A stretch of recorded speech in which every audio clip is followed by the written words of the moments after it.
so I live in Las Vegas, which happens to be a good town to think about why the hell can't we moderate, right? Now, when you live there, you see all kinds of wild stuff, right? But to me, what's always been the strangest has been the slot machines. So you've spent time in Vegas. Yeah. It's like they're in the casinos, obviously, but they're in the gas stations, the grocery stores, the restaurants, the bars, and the airport. And they're not sitting empty. Right. People are playing them around the clock. Yeah. So I'm like, what the hell is up with that? Just plays in your dopamine. Well, and it doesn't make sense because everyone knows the house always wins. Yeah, it's not, it's like a numbing thing. They just sit there and press the buttons and press the buttons and press the buttons and hope they make money. Yeah. So I decide, all right, like, I'm going to find out how a slot machine works. Why do people get hooked on slot machines? That's the question. And so I go into journalist mode and I start making calls. Now, the first group of people that I call turns out to be a dead end. So who I call are people who are effectively anti-gambling researchers. Okay, so these are researchers who have a very anti-gambling bent, and they tell me all sorts of sort of strange things. They're like, oh, it's because casinos don't have clocks. They're like these myths we've all heard. Casinos don't have clocks. Slot machines only play in the key of C, which relaxes people and relaxes their wallet. Casinos don't have any right angles, and right angles activate the rational part of your brain. And so I go, okay. And then I go to an actual casino, and there's right angles everywhere, right? The screens are right angles. No clocks, but guess who else doesn't have clocks? Like most businesses, right? There's not clocks in Costco. Most restaurants. Right. Yeah. It's not normal to have clocks. And then for the audio, the key of C, I call up a slot machine audio composer.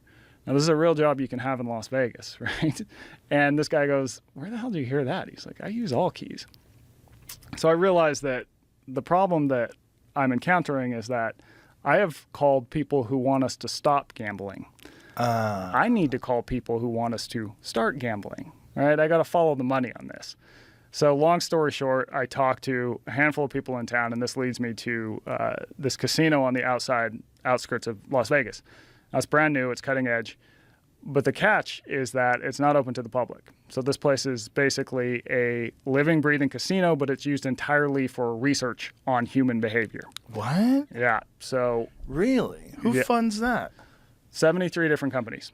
So there's gambling companies that are involved, but also a bunch of big tech companies who are on the Fortune 500.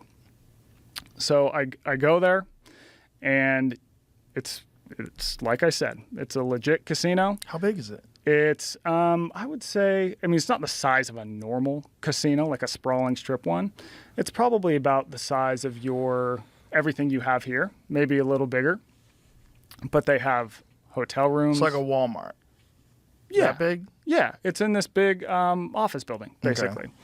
And they're basically looking at how everything that happens in a casino affects human behavior. So how does room design and the technology we're using in rooms affect behavior? How does betting with, say, an AI bot versus an actual human impact betting?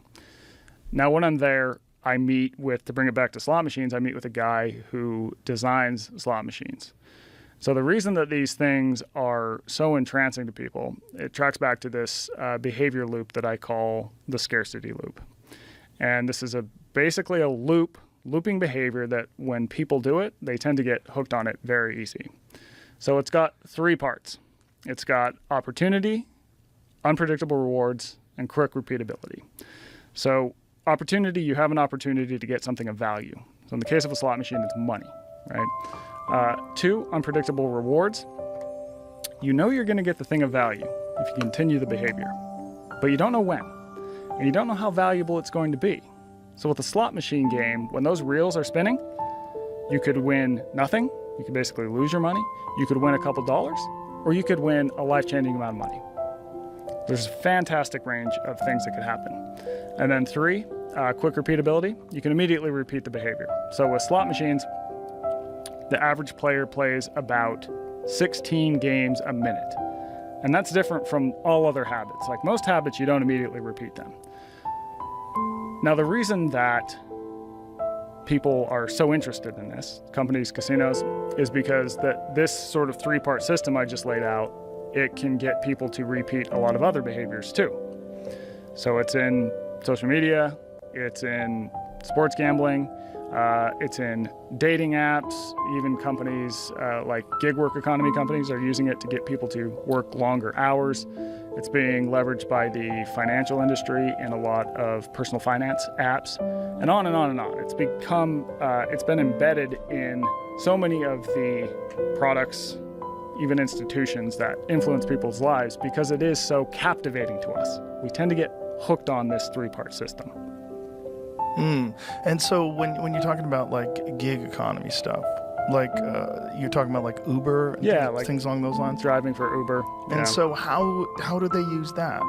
So things like unpredictable rewards get put up in front of a driver to get them to drive into an area of town that Uber might want them to be in.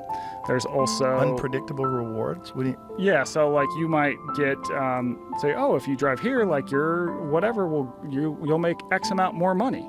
Right? And it sort of pops up unpredictably. Oh, so they'll incentivize you, that they offer you more money to go to a different part of town? Yeah, or dropping in cues that's saying like, hey, this is where you're going to make more money today, type of thing. If you think about it in terms of something like social media, it's like the opportunity is to get, say, status or likes or whatever it is, right? And then, say, a person posts, and then the rewards become totally unpredictable. Right? You might get 2 likes, which is like, oh, that wasn't great. Or you might get hundreds of likes, which is like, oh my God, that's amazing.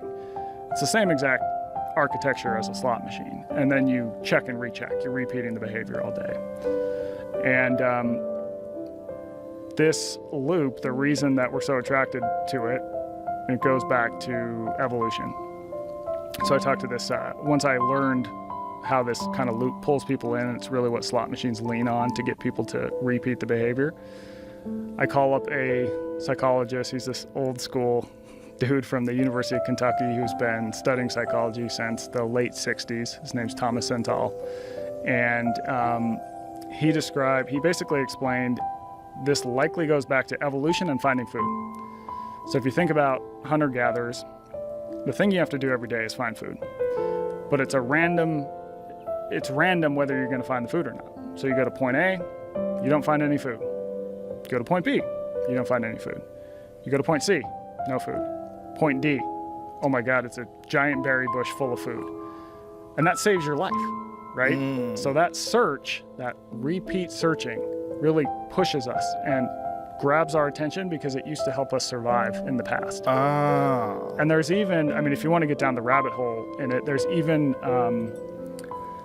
things like what are called near misses in slot machines, which is when you kind of almost win, right? You might Two get lemons. Yeah, 2 lemons. And the other lemon just barely passes by. Barely passes by, or losses disguised as wins. Do you know what those are? No. So that's when, let's say you bet $1 and you quote unquote win 50 cents. So, right. So you don't lose everything, but you win 50 cents. Now we tend to react to that as if we're winning when they study gamblers. And that's also embedded in the search for food, right? You might, let's say you're hunting, you're like, oh, we got a big kill on our hands. And then you whiff and the animal's on its way. It's like, damn, that's the near miss. Or you come upon a berry bush, and let's say it took you burned 500 calories looking for this thing, and it only contains 200 calories worth of food. And so all of these sort of evolutionary parts of this system that we used to fall into as we evolved are now in slot machines, and in turn now being used by a lot of big tech companies and different industries. So they just trick the human reward system. Yeah, it mimics these sort of ancient pathways, more or less. And gambling is, to me, is one of the most peculiar ones, because it's so overwhelming for people that are hooked on gambling. It's such a mental health issue. It's such an addiction. And when you see people that are just like chasing it and they just can't stop, it's like, I always wonder, like, what pathway is being hijacked? Like, what is about human beings that want to risk, like, literally all of their money on a roll of the dice, or on a spin of the roulette wheel, or on a hand of cards? Like, what is that? Yeah. This is a good question. Now, this Zental guy that I told you about, he does a lot of research on pigeons. So he can basically turn a pigeon into a degenerate gambler in like 2 minutes. He'll give A pigeon? A pigeon, dude. He'll give them, yeah. That sounds cruel. I said the same thing when I was talking to him. Isn't life hard enough as a pigeon? Yeah. He'll get pigeons who, they live in these cages, and he'll give them the option to play a game where every other peck, they get, say, 15 units of food. So peck, no food. Peck, 15 units of food. But then they have an option to play a second game. And this second game is very much a gambling game in that they get food about every 5th peck, but it's random, right? So you could go peck, peck, food, peck, peck. The next one could be food, peck, peck, peck, peck, right? So it's just kind of like a slot machine. Mm-hmm. And they get more food playing the gambling game. They get 20 units. If you do the math, it makes a lot more sense to play the game where you get every other, right? Every other peck is getting you food. It adds up to a lot more food. But what he finds is that the pigeons consistently play the slot machine game. 97% of pigeons will choose that game. Right, but they're not risking anything. They're not risking anything, right? But it's so how's still that gambling? They're still putting in the effort to have to play the game. Yeah, but that seems obvious. Like the rewards are greater. So they know that if they just keep pecking, it doesn't hurt to peck. They're going to get a bigger supply of food. They don't get a bigger supply, though, because they'll get 15 every other peck versus 20 every 5th peck. So if you put in 100 pecks, you're going to get more food playing the one where you get food every other time. Right, but it's still not gambling because the pigeon just sees a larger pile of food with the more pecks. So just wants the larger pile of food, so it just keeps going. It's not like they're risking all their food. Right. So I don't think it's a gambling thing. Well, the larger pile of food comes from the predictable rewards. Yes, right. If you do every other, right? Yeah, every other is how you would get the biggest pile of food. But you don't get the biggest pile in one dump, right? The one where it's every 5, that's a larger quantity of food. Yeah, so you'd get 20. Yeah, see, that's not gambling. Why is it not gambling? Because it's just more effort. It's more effort to get a bigger pile. So he would argue that they're just dumb. They just can't say, oh, it's every other one. Well, all they see is that they're getting, whatever, 15 units versus 20. Is that what it was? Yeah. Yeah. 15 versus all 20. they know is 20 units. Like, oh, this one gives 20 units. Just keep pecking. I don't think they're smart enough to figure that out. I think they're just like, keep going, there's 20. Keep going, 20. But there's not a risk. So here's what I'll tell you. He would argue, and a lot of biologists would, they would say, there's this theory called the optimal foraging theory. It says that animals will expend the least amount of energy to get the most amount of food. All right, so over time, they're expending a lot less energy to get more food. And so here's where it gets interesting, though, is that to sort of bring it back to why do people fall into this, why would someone bet their entire fortune on a roulette wheel or whatever, is that when he will put pigeons in a sort of wild environment, so where he keeps them is in these pigeon cages where they kind of live alone. It's a basic cage. When he puts them in a cage that mimics the wild, so it's this giant cage that has like roosts, it's got cliffs, it's got other pigeons. It's very much like they would have to live in the wild. And then he throws them back to choose a game. They start choosing the optimal game. Oh, yeah, interesting. Yeah.